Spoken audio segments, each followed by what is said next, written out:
Fala pessoal, beleza? Eu sou o Robson, sou um dos coordenadores das turmas online do Poliedro e faço parte da equipe de Física da turma ITA também. Vamos resolver aqui a primeira questão do simulado de Física da segunda fase.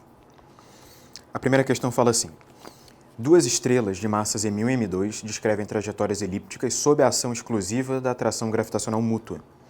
Como consequência, o centro de massa da dupla ocupa um dos focos de cada elipse, e as órbitas são tais que seus eixos principais se sobrepõem.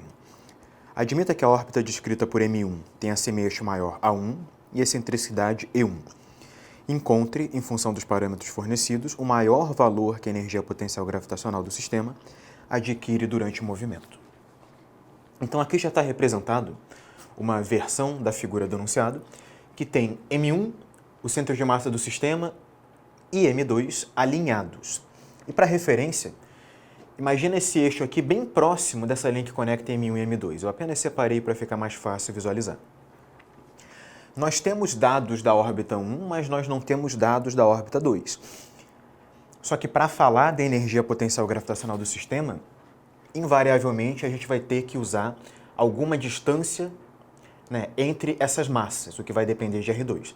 Então o primeiro passo aqui é a gente conseguir relacionar os parâmetros da órbita 1 com os da órbita 2.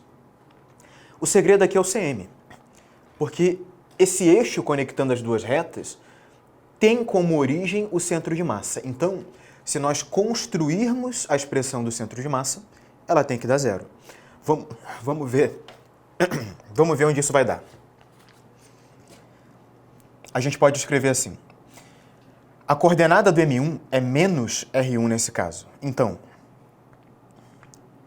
menos M1 R1 mais M2 R2 sobre a soma das massas. Essa vai ser a coordenada do centro de massa. Tem que dar zero. Se isso tem que dar zero, a gente se livra do denominador e a gente coloca aqui M1 R1 igual a M2 R2. Essa expressão conta pra gente muito mais do que só a relação entre um R1 e um R2, porque essa figura é genérica. R1 é o raio vetor em relação ao centro de massa da massa 1 e R2 é o raio vetor em relação ao centro de massa da massa 2. Então, no fundo, o que essa expressão está contando pra gente é que, em qualquer momento da órbita, R1 e R2 obedecem a essa restrição.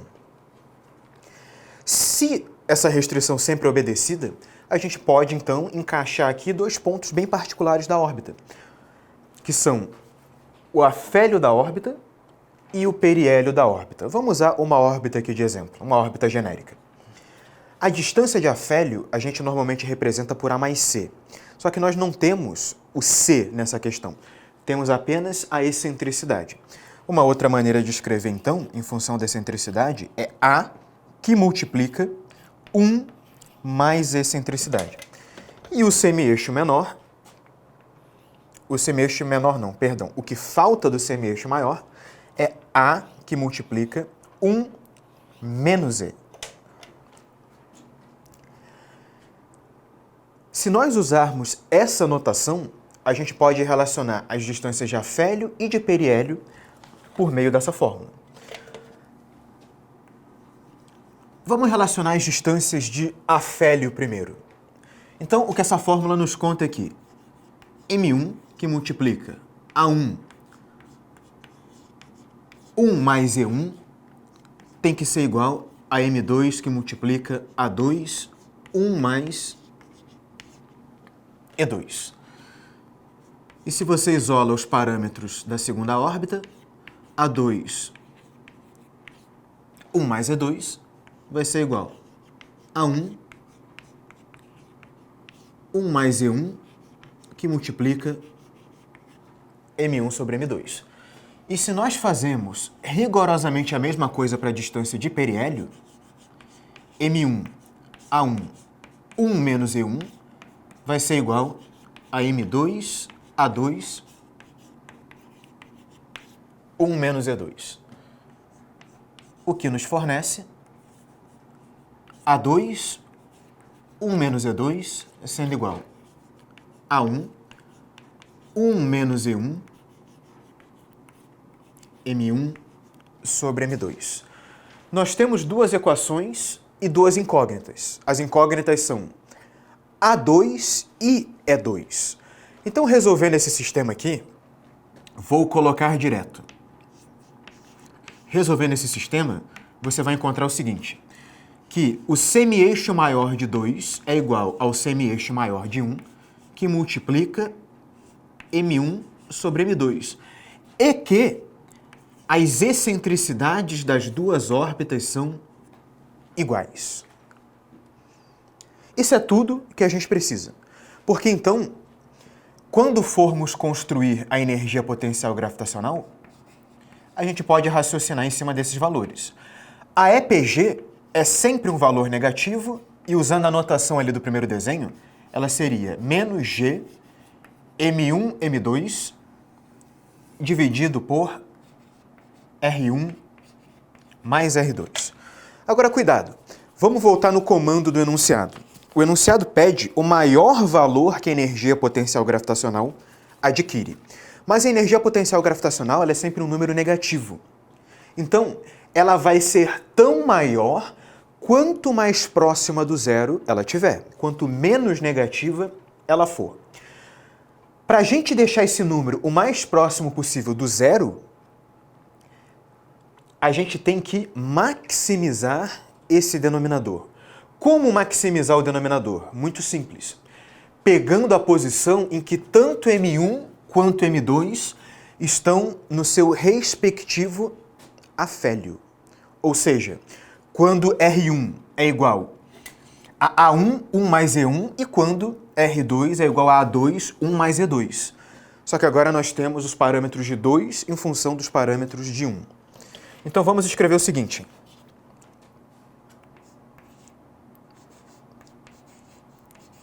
Para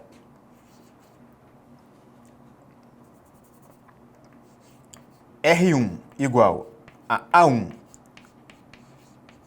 1 mais E1, e R2 igual a 2, 1 mais E2, vai acontecer o seguinte. A energia potencial gravitacional ela vai ser menos, e aqui construindo a nossa fração, o numerador vai ser G M1, M2 mesmo, temos esses dados, mas o denominador é um denominador grande, né? O denominador vai ser A1, 1 mais E1, e agora vamos escrever o R2 já usando o que nós descobrimos aqui. Então, vai acabar ficando assim, A1, 1 mais E1, que multiplica M1 sobre M2. Então, a resposta aqui ela já está praticamente pronta. Vamos apenas dar uma arrumada.